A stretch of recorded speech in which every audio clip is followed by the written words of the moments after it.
కేంద్రపాలిత ప్రాంతమైన యానాంలో బీజేపీ మద్దతుతో నామినేషన్ వేసిన మల్లాడి కృష్ణారావు ఈ సందర్భంగా మీడియాతో మాట్లాడుతూ గత 30 సంవత్సరాలుగా ఎమ్మెల్యేతో పాటు ఎన్నో మంత్రి పదవులు అధిరోహించి ఎటువంటి మచ్చ లేకుండా కొనసాగానని ఆయన మేనిఫెస్టోని వివరించారు. యానాం అభివృద్ధిలో భాగంగా సామాజిక, ఆర్థిక, మెడికల్, వ్యక్తిగత ప్రయాణాన్ని వివరంగా అందించారు. అలాగే నిష్పక్షపాతంగా ఎమ్మెల్యే పదవిని, మంత్రి పదవిని కొనసాగించారని, అలాగే ఎక్కడ తన పదవిని ఉపయోగించి ఆర్థికపరమైన లావాదేవీలు కొనసాగించలేదని, అలా చేసినట్లు నిరూపిస్తే రాజకీయ సన్యాసం చేస్తానని ఈ సందర్భంగా ఆయన సవాల్ విసిరారు. నియోజకవర్గంలో నన్ను ఆదరించి అభిమానిస్తున్న కార్యకర్తలకు, ప్రజలకు ఈ సందర్భంగా కృతజ్ఞతలు తెలియజేశారు.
ముందుకు తీసుకెళ్ళాలి.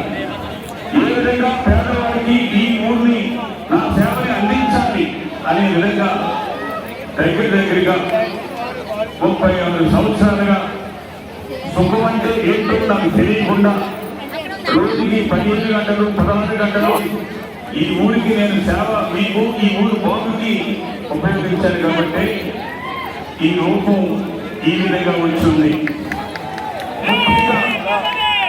ముఖ్యంగా రాబోయే రోజులు ఇంకా అనేకమైన పనులు మీ మనసులోనూ, మీ పిల్లల మనసులోనూ, మీ మనవల మనసులో కూడా గుర్తుండేలాగా ఈ ఏడాదికి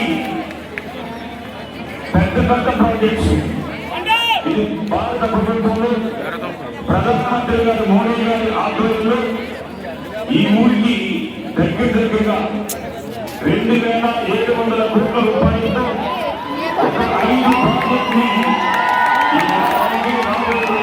తీసుకొస్తాను.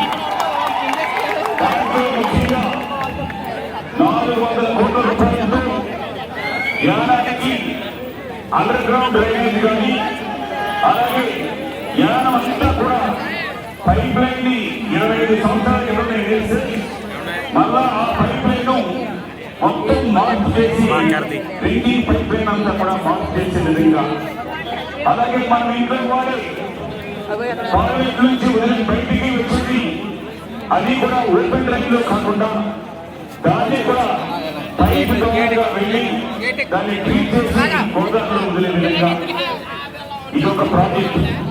అలాగే ట్రాన్స్పోర్ట్ సంబంధించిన అనేకమైన సంవత్సరాలుగా వారు పడుతున్న ఇబ్బందుల్ని రాబోయే జూన్ 6వ తారీఖు ప్రత్యేకంగా గవర్నమెంట్ వారి నుంచి వరకు కాంక్రీట్ ఓన్లీ ఎన్ని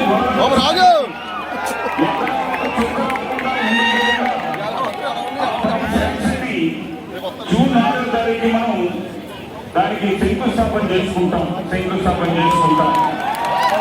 అలాగే రెండో పాత బ్రిడ్జ్ దగ్గర నుంచి అంబేద్కర్ నగర్ మీదుగా సీతంపేట వరకు కూడా ఆ సీతంపేట కానీ వలి కానీ ఎప్పుడైనా కానీ కాలువ నీరు గోదావరి నీరు ఎక్కువైనా లేదా వర్షాల నీరుని వెనక రివర్స్ లో వచ్చినా కూడా ఆ ప్రదేశం కొట్టుకుపోయే పరిస్థితి ఉంది.